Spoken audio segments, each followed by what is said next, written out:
রামনবমী হলো নাই, সব তরোয়াল বের করছে, তরোয়াল তরোয়াল, বুঝতে পারছেন না? এ আবার বের করছে, উসব উসব আমরা ভয় করি। আমরা যখন মাঠে নামি না, কাপড় বেঁধে নামি, যুদ্ধ করতে নামি, আমরা জয় না হয়ে উঠি না, এমন একটা জাত। কথা বুঝতে পারছেন না?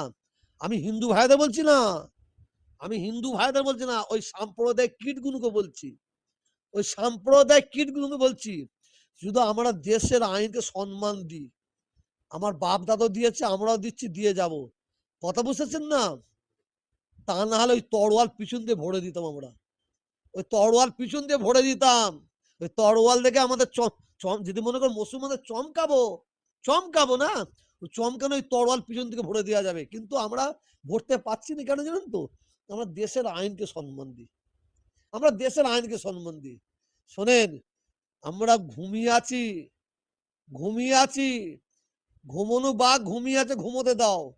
ঘুমোনো বাঘকে গুঁজা মারতে গেলে যে কি পরে কি হতে পারে, সেটা ভাবার ভাবার দরকার আছে বলে মনে করি। কিন্তু না, আমরা কোনোদিনই চাইবো না, কোনোদিনই চাইবো না অশান্তি। আজকে আমি যে ভাষাটা ইউজ করলাম, আমি কিন্তু হিন্দু ভাইদের নয়, যারা হিন্দু ভাইদের কলঙ্ক তাদের জন্য। যদি মুসলমানদের যে যদি কোনো কলঙ্ক হয়, তাদের জন্য এটা আমার।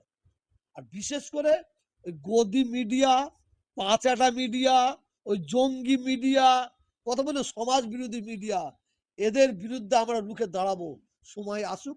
আইন পাস করেছে বলে মনে করে নেবেন না তো ওই আইনই থাকবে, আমরা ওই আইনকে উইথড্র করাবো ইনশাআল্লাহ।